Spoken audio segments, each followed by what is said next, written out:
right. Well, hey guys, welcome to Surviving This Horror. It's a podcast where I rant about horror video games and why they're epic and cool. A few quick reminders and updates just to start off. Surviving This Horror is now a radio show! Holy shit! It's a radio show on the B-side internet. Radio at WIUX. I had my first broadcast last week as of recording this. But to continue to self-plug, I will be broadcasting every Friday from 8 to 9 p.m. on the B-Side Internet Radio, so if you're interested, go to the WIUX website and check that out. I'm really excited for the future of it. I got some good stuff planned.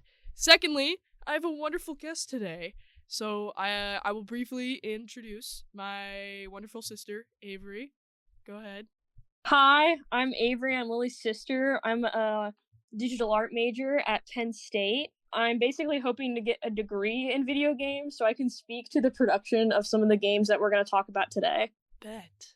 Thank you to WIUX for sponsoring and assisting in the production of this podcast. Oh, I'm Lily. I didn't introduce myself. I will be your haunted host. Avery will be my co-host for this lovely special episode.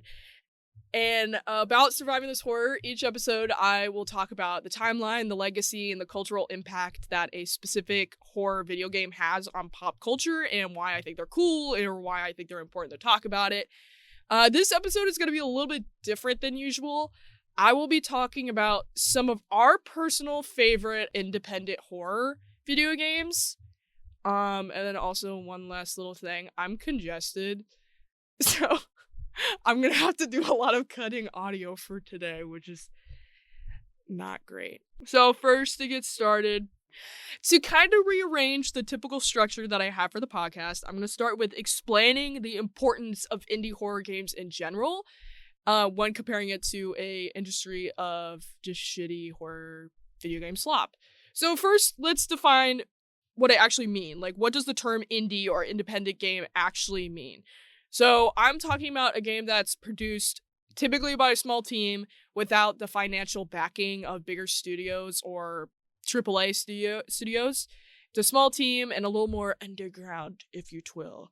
Some famous examples of successful indie games are definitely like Minecraft, FNAF, The Binding of Isaac. Can you think of anything, Avery? Undertale, unfortunately. Yeah, that's what I was going to say. Terraria. Terraria, yeah. But what makes them so important in the broader stretch is that when comparing them into AAA games, in my opinion, they're not weighed down. I guess some things to point out is that they're not weighed down by stricter regulations that bigger studios have, so they can kind of discuss more disturbing or taboo topics easier because they have a little more freedom and liberty with that, as well express more complex gameplay or stylized options that AAA studios wouldn't approach because they're operated by corporations, shit like that. Another notable thing about independent studios and independent games is that they use open source engines available to the public to produce games, so like RPG Maker, Unity, Unreal Engine, stuff that you can use assets for free or pay a small fee because they don't have their own privatized engine like Konami does or shit like that. However, it's kind of like a double-edged sword. With more freedom, there could be more bad, shitty horror indie games that are just solely there just to make a quick buck, or ones that are just kind of like distasteful because people have too much freedom. And I don't think we're going to talk about much today, but there are unfortunately a handful of really, really, really distasteful and disgusting independent games. Instead of dedicating the whole time to talking about one specific indie horror game, I wanted to do kind of a spread, kind of a charcuterie board. Okay, while you were gone, I was scrolling on TikTok and I saw a recipe for a Baja Blast margarita. That shit looked fucking smack. Avery, would you like to start off with briefly going over some of your honorable mentions? Yeah, just let me crawl in here a second. Let me cuddle up. Let me get a little cozy. I'm getting a little cozy right now. Hold up. Okay. I knocked something over. My honorable mentions are basically every game by James, that's James with a Y, and That Which Gave Chase, which I'm going to start with Games by Games because that's kind of more of an overview.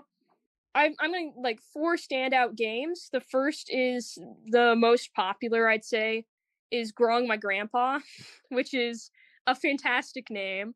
I believe it's $5 to play that game on itch.io, and it might be on Steam as well. I think it's on Steam. And it's a point and click adventure. You're playing as a counselor interviewing a girl whose grandpa is likely not human because her grandpa died. And it's the art. What makes that game and all of his games so interesting is his absurd ideas, as well as his amazing art style. Growing My Grandpa personally is not my favorite, but I just love the way it looks, and the monster's really interesting. Another one is Discover My Body, which is the first game of discovering our bodies, which is the upcoming game he's making based off of that idea. And that concept is about teacher or in a med school and his student. He infects himself with a spore or some kind of fungus that connects him to a hive mind. Oh my god. Oh, sorry. I'm looking up because I just wanted like a reminder of the visuals. Holy shit, I forgot how fucking scary that dude looks. Yes, he's fucking horrifying. And my favorite part is that when he first gets infected, like the sight of the skin graft he gets with the fungus, he says, "It looks just like my mother's face." Oh yeah. Very Freudian. It's very like, I don't know if it adapts the image of your biggest fear or of your biggest love. Either way, it's really Ugh. And so as the game progresses, you watch him kind of rot away and become one with this spore. It's kind of like a cosmic horror, right? Yeah, it's all of his works are cosmic horrors, I'd say. The Well, I don't know anything else. That's his most popular game, but I don't know anything about The Well, so I can't really speak to that one. My personal favorite is Water Womb World, which is an incredible idea. It's about a subsect of Christianity that believes it was invented and coinciding with evolution, the idea that everything evolved from the ocean. So in this branch of Christianity, they believe that the Garden of Eden wasn't a garden. Genesis actually happened in the deepest part of the ocean. And so the player character, who I believe is unnamed, is a scientist. He goes down in his submersible, and he goes to find evidence of this in the deepest trench. He's finding prehistoric life that's been alive for thousands of years. He's finding evidence of human skulls down there, and eventually he meets an angel, and then all of these primordial humans, which are not the Halo and Angels that you're probably imagining. And there's cool notices in that game. All of these were point and click, by the way. I guess I should have prefaced that. Yeah. But if you go and look in the mirror in his ship, you can watch as his like face changes, and it's just the corner of his eye. And I honestly think that's the creepiest visual of the game versus some of the monsters. The angels and sorry to interject again. If you like really like Uncanny Valley art, I would highly suggest Games by Yams, because like all the art is like definitely inspired by like things that look human or humanoid, but they're just off. Like one of the angels is like a good example of that. Yeah. It's like are you talking about the yellow one? Yep. Yeah, that's the angel Gabriel. And I think it's Gabriel. The red ones aren't angels, those are primordial humans, and then he becomes one of them. Mm-hmm. Spoilers, I guess, not really, it's kind of to be expected. You went way more extensive in your honorable mentions than I did, shit. This is all off rip, too. I hardly wrote anything. That game is 15 minutes long, by the way. It's worth it, though. Yes, and I just love the way he, like, there's no sound, really. There's, like, ambience, but... No, in that game, I think the only sounds are just sound effects of, like, when you're sifting through the sand. Fuck no. Yeah. My second honorable mention is a short indie game. It's made on Unity. The demo is probably, like, 10 minutes long. The full game is 45 minutes to an hour. It's called That Which Gave Chase. It's by a dev whose name I'm gonna butcher. Aslak Carlson Hoglid is his name. It's a it only costs $5. It's very cheap. You play as a dog musher who's helping a scientist in the Arctic who lost his team finish his mission. And it's really heavy on, and I don't think the game itself is scary at all. It's PS1 graphics. The other games are like 2D and 8-bit, but this game is very much psychological horror. It plays off of the idea of snowblindness a lot and going mad. And if you're not familiar with that term, that's when it was coined in the Arctic, but it can happen in places like the underwater or in space. You can actually there's YouTube tutorials of how to do this yourself. Yes! Yes! I want to go mad, but it's the idea of where you can't see in the Arctic. It's so white that you don't know what's land and what's sky. And even if you do, you don't know east from west and north from south. And so it's kind of intuition, psychological horror going mad, and it's just you and the other guy. And the guy, your player character doesn't talk because it's first person, and the guy you're helping with is very much an unreliable narrator. I would say both characters are like very sussy. Well, the main character doesn't talk, so how can he be unreliable? I don't want to spoil, but like eventually they become unreliable. Well, oh yeah, the ending. I guess they go mad too. I'm bringing this up so I can explain this kind of later. It is a game that is on the demo is free to play on itch.io, but also on the Haunted PS1 demo disc, which is a game jam that comes out every year, I believe since 2020.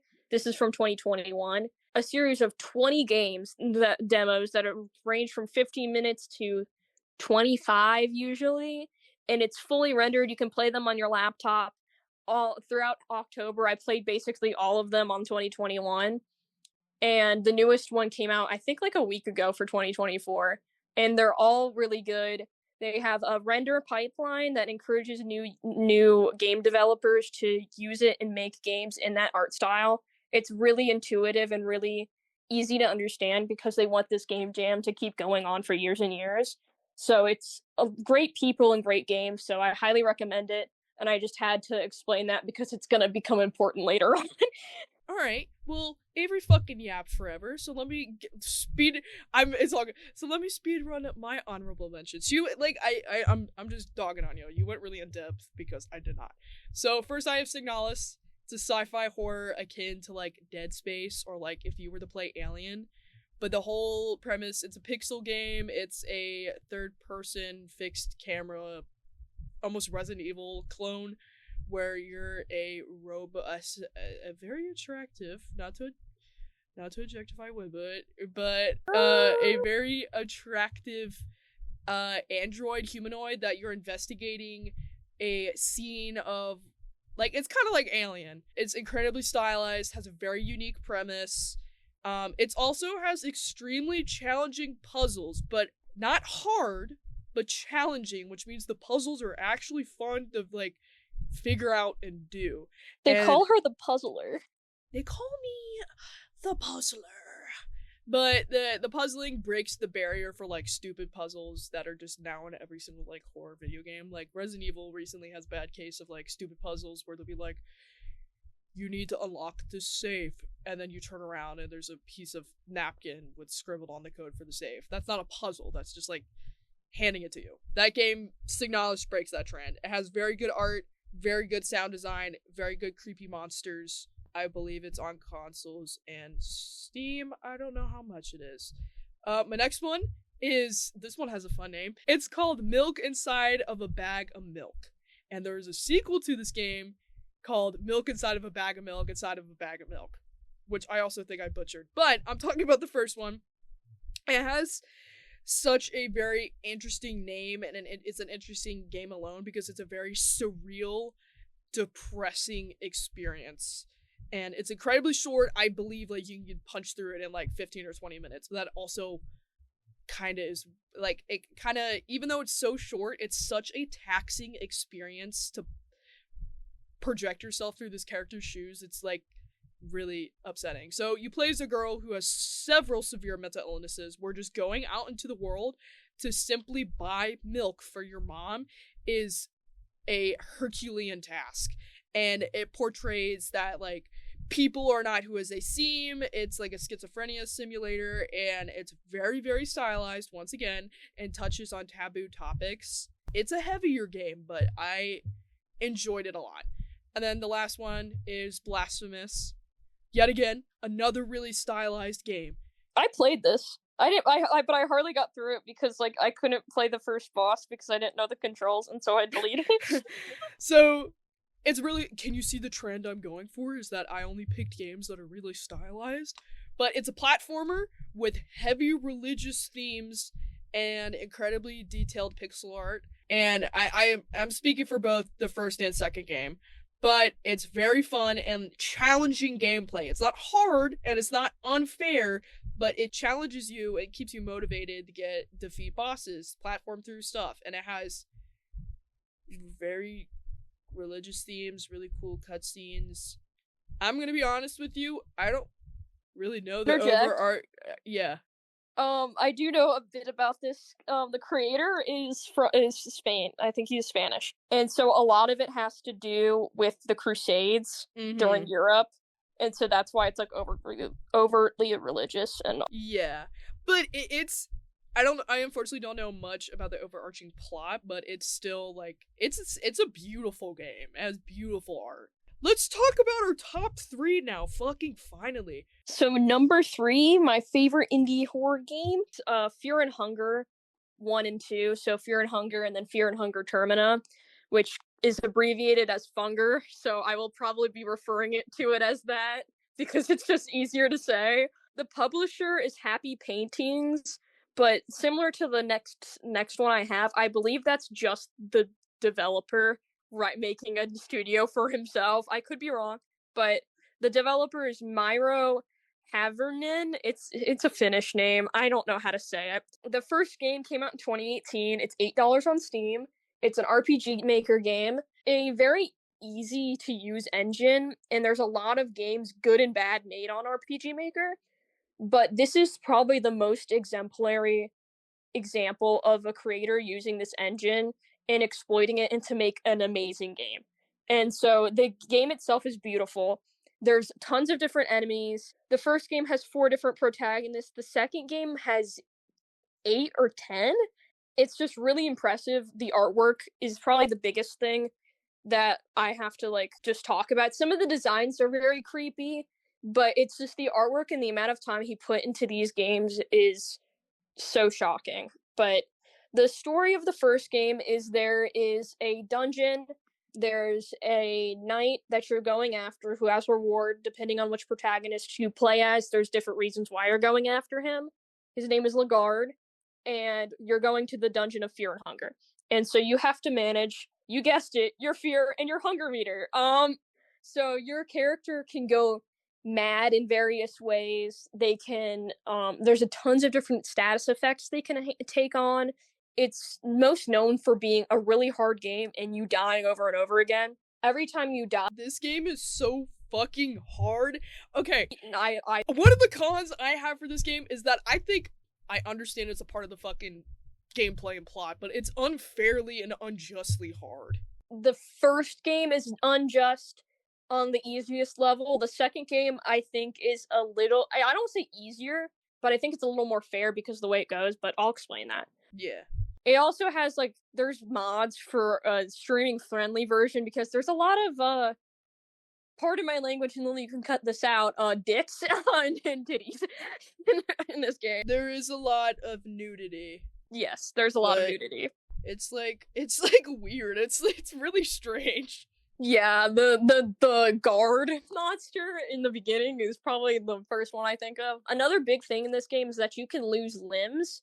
In both of these games, it's also has a mechanic where there's a coin flip where you can go to, say you're going to a chest, you flip a coin. If you chose heads and it's tails, you get nothing. If you win it, you usually get something really good, like armor-wise or weapon-wise. And every time you save at a bed, it's a coin flip. And if you fail that coin toss, you have to fight an enemy. which could kill you. This is what I mean by when it's unfair. Sometimes the coin flips and like the combat sections make sense, but when you go to save or go to fucking sleep and then a coin, I love how brutal that is. this game is like incredibly brutal, and that's kind of, honestly, you're right. It's kind of what makes it fun. Yeah, it's kind of a part of the game. And so the second game I actually like more than the first because the first has some glitches that are kind of annoying. But the second game is about I think it's like 100 or hundreds of years after the first game takes place. A city gets built on top of the dungeon, and the city's called Prehevel, and there's a festival called the Festival of Termina happening where you have to kill each other Hunger Games style, and only one can survive to fight the final god and to win the festival. If you don't keep other players alive, they will moon scorch and turn into incredibly hard monsters to defeat.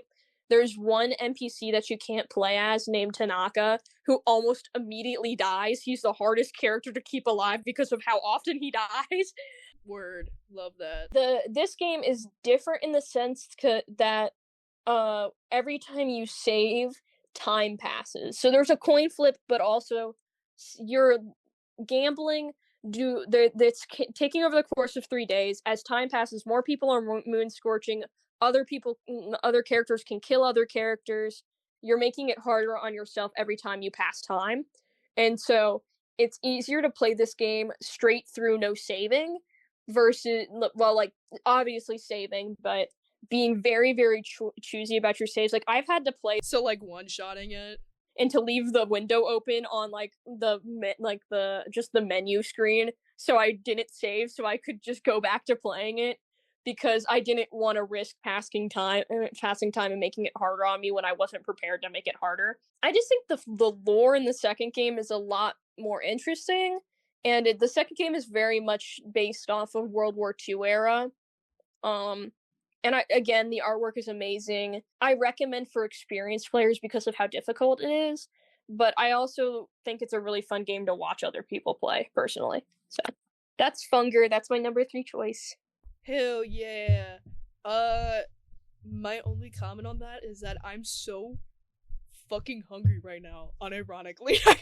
Unironically, I'm hungry, Lily? I'm hungry? I'm so hungry to the point that I'm scared, guys. Dude, I'm actually like, I'm really fucking hungry. I haven't eaten. Anyways, what is my third slot? My third slot is gonna be controversial. And by controversial in the sense that it's gonna make Avery mad. But I put it Buckshot Roulette. I love horror game, but okay. This is why it's controversial. It's barely a horror game, but I will say it is so much fucking fun. Oh my god. Super replayable because it's just gambling, but like minus the pain of like losing money or losing your life, which is it's Russian roulette. That's my favorite part of gambling. I know, right? It's Russian roulette. If you know how that works, it's you're given a gun and there's a bullet in the chamber or two. It changes depending on each round, and you spin it around randomly, and you have to decide to either shoot yourself or shoot your opponent. That's the whole gameplay every single time. But to spice it up, they add different elements to like healing items or sabotaging items to kind of strategize and plan out your plays. It's just gambling, but you don't actually lose money.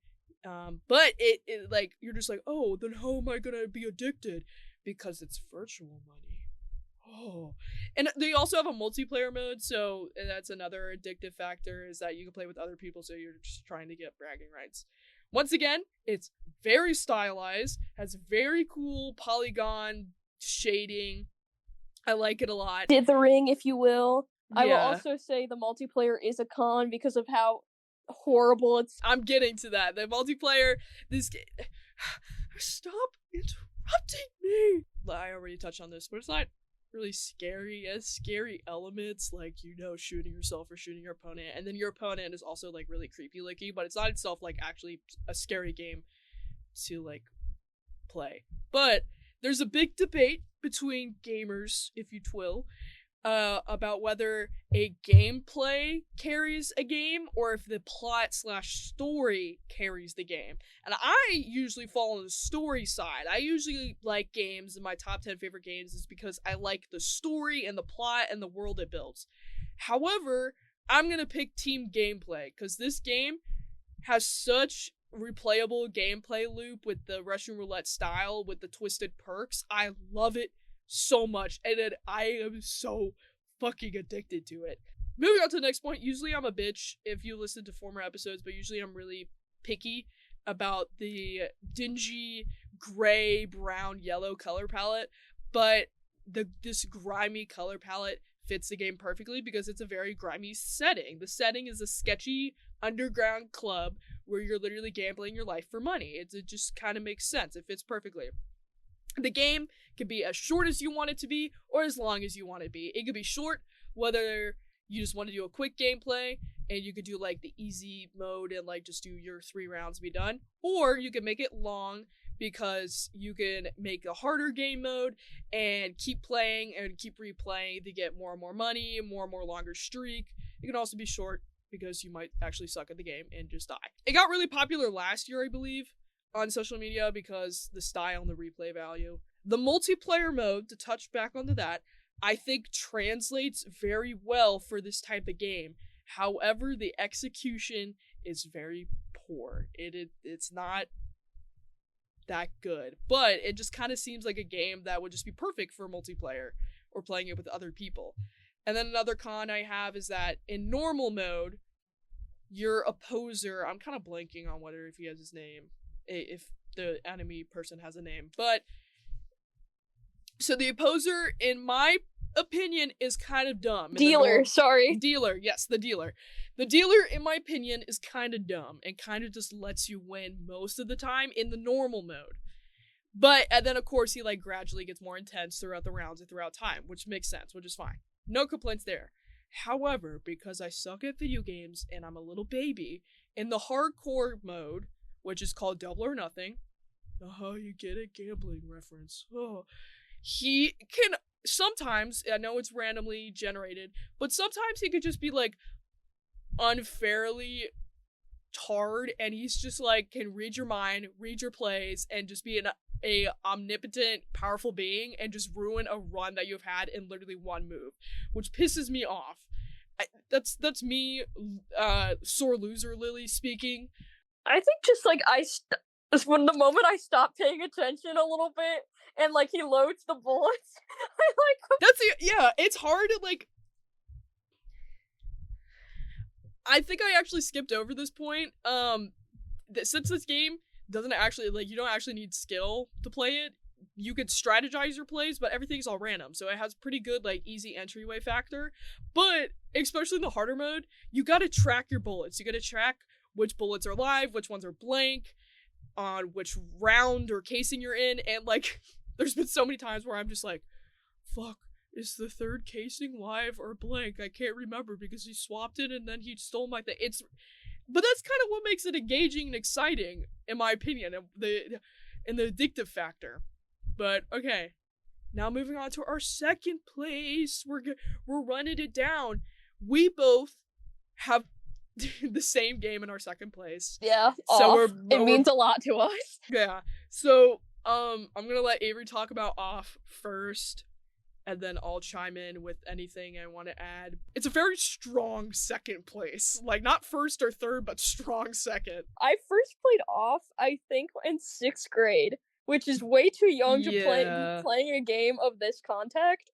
Like the game itself is not scary. It's very absurdist. Even it's a challenging mentally game. So Off is like I said before with Happy Paintings, it's by a studio called Unproductive Funtime, which is just 2 people, Mortis Ghost and Conrad Coldwood.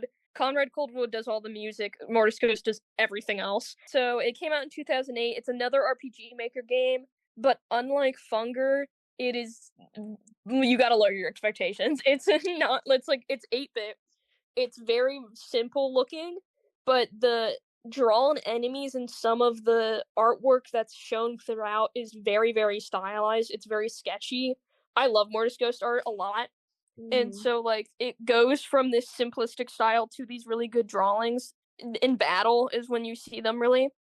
And then it's gonna get a re-release. It says re-release. I think it's more like a remaster, personally, in 2025. Well, in this year. And I actually think it's next month. I don't. I'm gonna be honest. I don't think it actually is coming out anytime soon. I think it's gonna get postponed. Personally. No, they have a due date on Steam and everything, and they have all the merch out. Well, you can't trust anybody these days.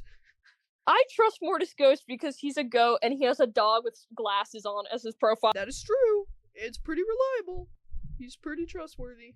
Super stylized.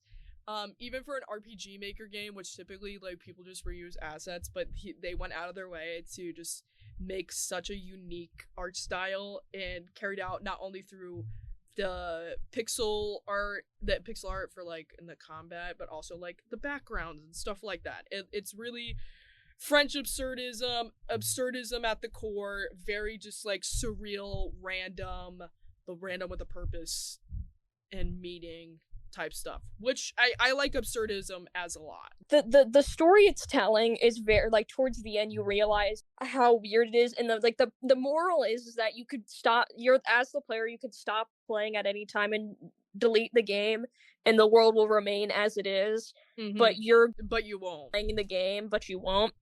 And so, but an example of the absurdist part is that there's 5 elements that make up the world. I love explaining this. It's plastic, metal, smoke, sugar, meat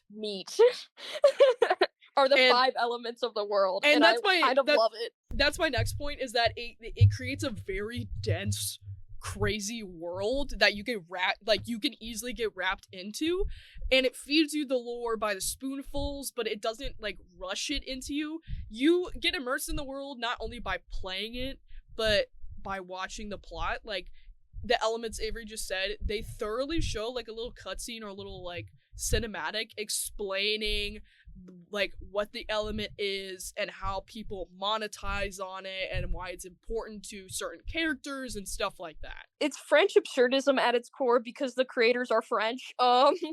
Yeah. And that's actually kind of a point of contention. It's not really a con, but when it came out entirely in French, and it never had official, like, English translation.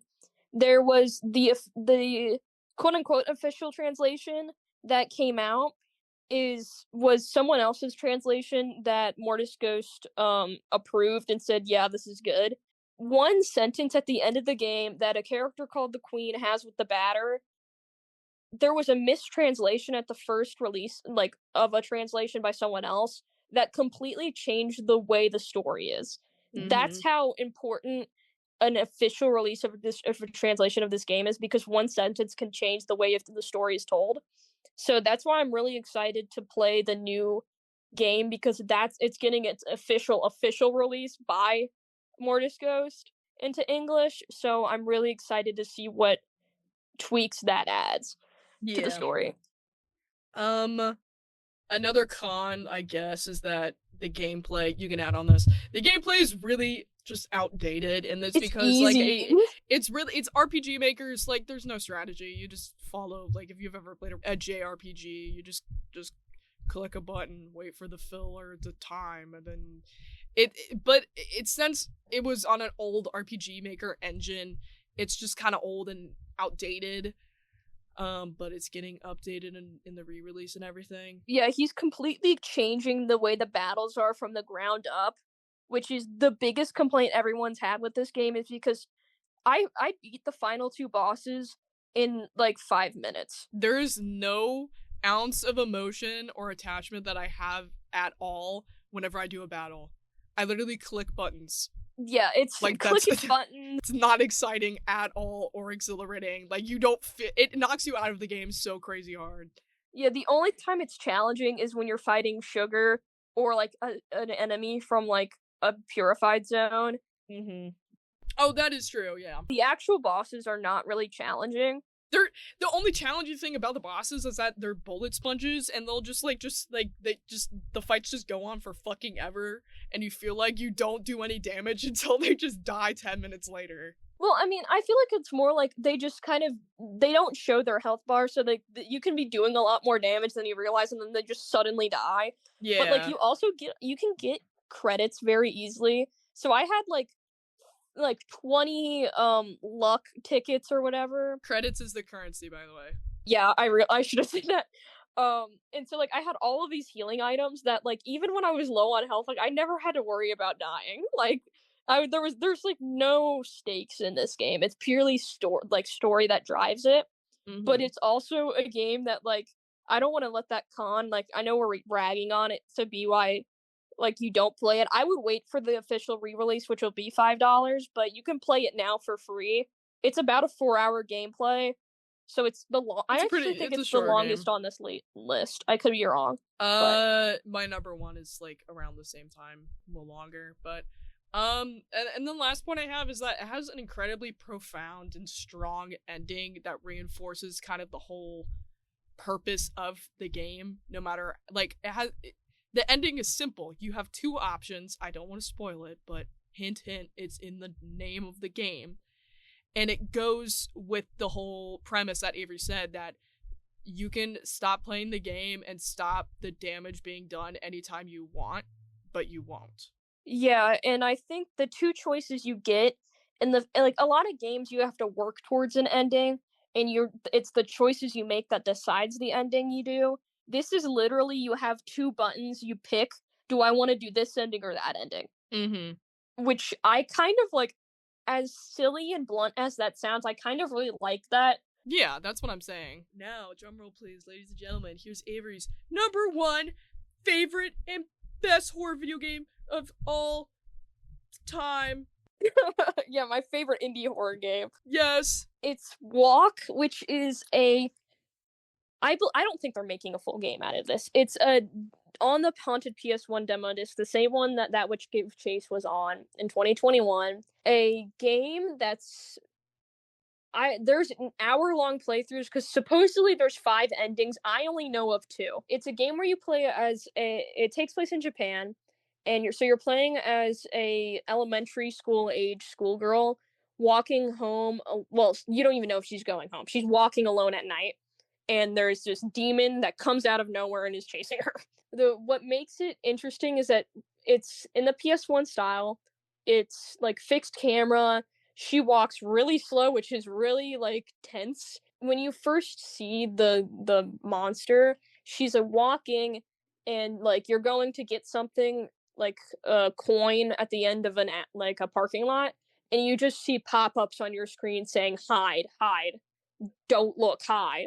And then you go to behind a van, and then this demon starts showing up and walks past. I didn't write down who the dev is, so oh well, but it's I like it a lot because it's horror without exploitation or gore, and there's no nudity, there's no dialogue.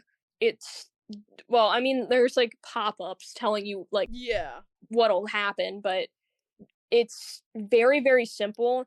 But like when you get caught by the demon, I've seen people call it the crow demon, so that's what I'm gonna refer to it as because it's got wings, but it's got this white face and it kind of looks like a creepy version of No Face from Spirited Away. When you get caught by the monster, she like it will like start tearing into her, and I don't think like in one of the endings there's like little droplets of like unrealistic blood. You don't see her getting mutilated at all, but most of It's implied. the oh yeah, no, what happens the scariest part of when she dies is that it lets out this blood curdling.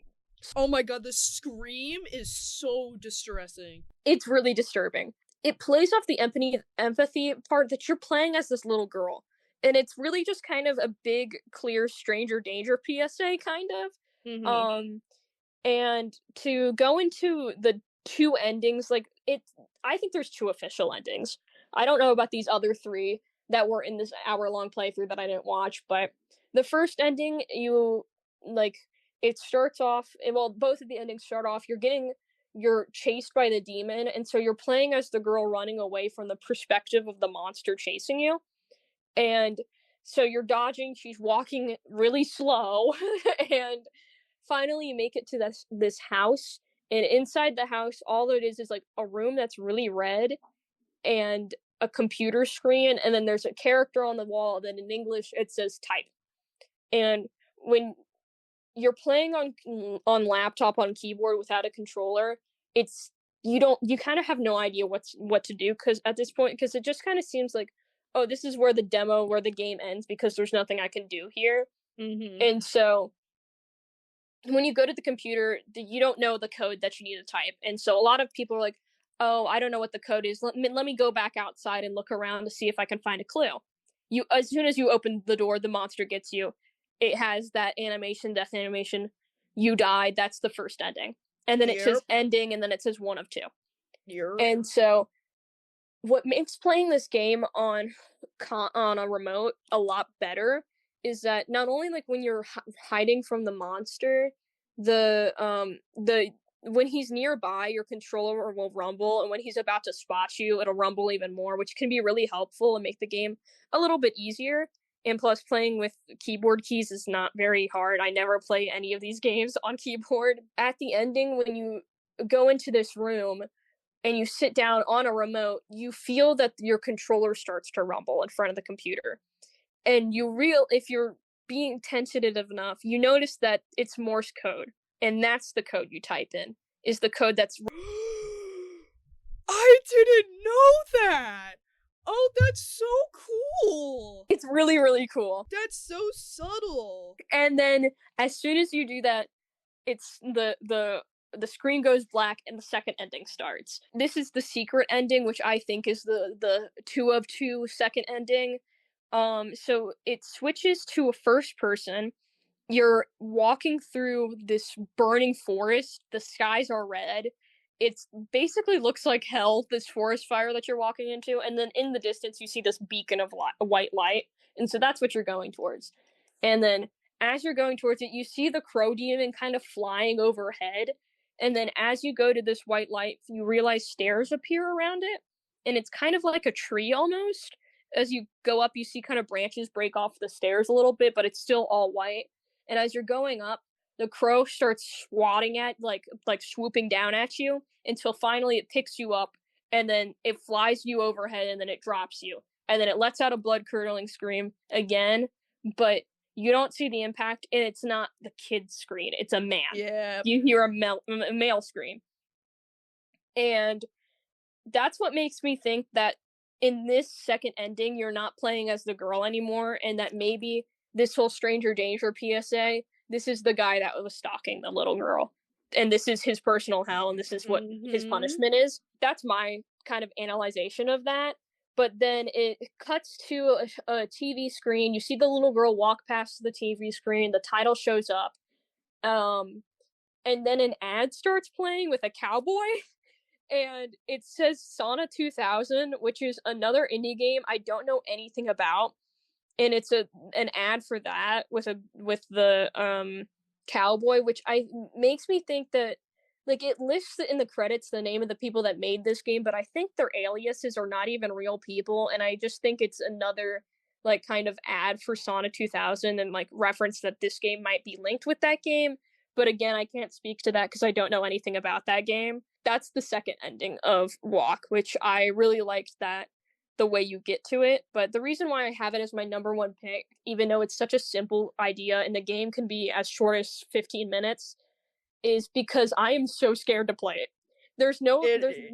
It truly is scary. So I unfortunately did not play it. I watched a Let's Play. When you watch someone play it, like, from your perspective, you're like, I don't know if this is number one because you're not behind the wheel. It's definitely a game. You have to have the controller in your hands. And this little girl, you don't want her to die brutally. You want to get to the end of the game, and she's walking so fucking slow. It really captures the intense feeling and suspense so well without having scary graphics. I don't even think, like, the monster is all that scary to me. It's not super scaring. It's definitely unsettling and unnerving looking, but it's definitely not, like, nightmare fuel. Yeah, definitely not. I just think it's the atmosphere and it's truly a game at its core and not any other kind of media. And I think that if they make a full game out of it, that's great. But I think what it is very good as well. And it's free to play. It's I don't know if it's on itch. I think you might have to play it through the PS1 demo disc, but it might be on itch.io as well. I highly recommend everyone to give it a try if you're brave enough. Yay! Well, my number one pick, the anticipated Lily surviving this horror number one recommendation indie game, is Devotion. Devotion is a game made by a Taiwanese studio called Red Candles, and it is a incredibly scary and atmospheric experience. And my bullet points are really disjointed, but I'm just going to talk about like the horror tropes and themes. Generational trauma is definitely the biggest one. Just to give the gist of the story, the father, who is a struggling screenwriter, and a mom who's a famous singer, pressured their young daughter into becoming a successful singer following the footsteps of her mom. But at such a young age, the little girl's like 6 or 7, and it starts causing mental damage and mental stress on the girl, and eventually the family begins to spiral downward because of this. Every individual character begins to spiral. Not to spoil any further, but a lot of horror themes is there's a lot of witchcraft and folklore, domestic issues, mental health, gender roles and stereotypes used to scare the player, religious trauma, creepy dolls, pills and medical trauma, parental pressure, claustrophobia. There's a handful of different horror tropes and themes used that somehow cohesively just blend together. And I also find this game so interesting and enjoyable because it takes a culture and experience that I have never actually personally experienced myself. So seeing this horror through someone else's eyes and someone else's perspective is extremely devastating, especially like projecting myself as like the player onto the characters. It's set in an interesting period of time in Taiwan in the 80s, and this is during a period of political disruption, political and social unstableness. The other Red Candles game with Detention is set during the 70s and 80s, which really delves more into the political disruption.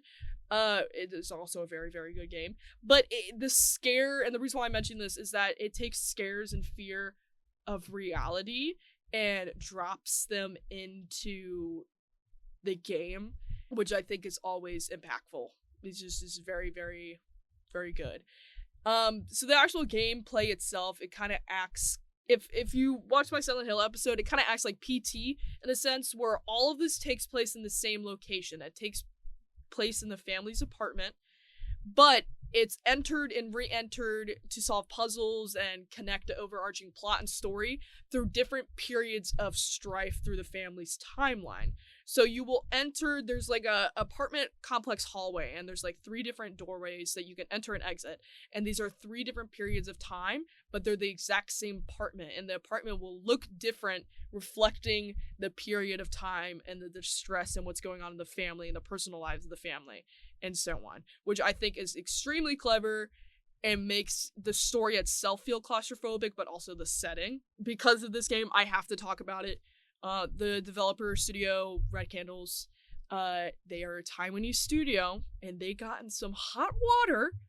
They accidentally left an artifact, a text on one of like the textures for like a piece of paper that teased the present Chinese leader, if you kind of pick up what I'm putting down. And because of this, it got banned in China. They got so much hate mail and death threats and shit like that they eventually pulled the game, and the game got banned all over.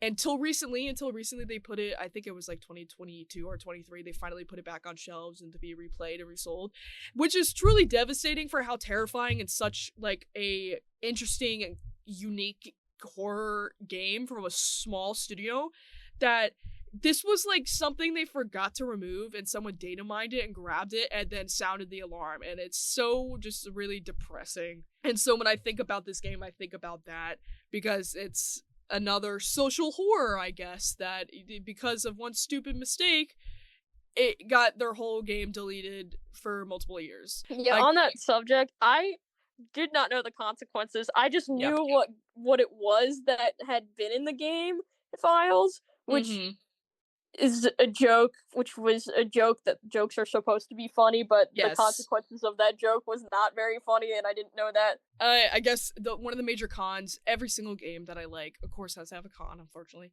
But it's not a game for all because the puzzles, first off, aren't really the strongest. They kind of fall into the classic horror puzzles, but they go with the story incredibly well. So even though they might not be the best, they fit with the story so perfectly well that they are essential.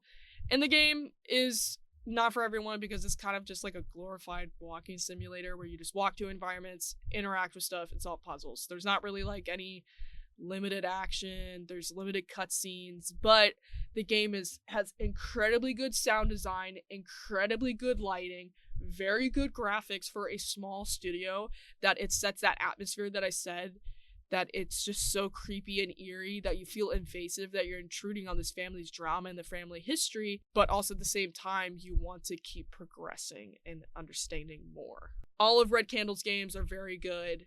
Highly encourage it. So, that was our top favorites. Just to wrap everything up, indie horror games and indie video games in general are extremely vital and important to the video game industry and scene, producing new ideas, experimental concepts, and without the shackles of corporate ideals weighing down on their vision. These games come in all shapes and sizes and gameplay strategies, and most importantly, the horrors they depict. Thank you, Avery, for coming on. I appreciate the chat. Thank you, Lily! That was so fun! Yeah.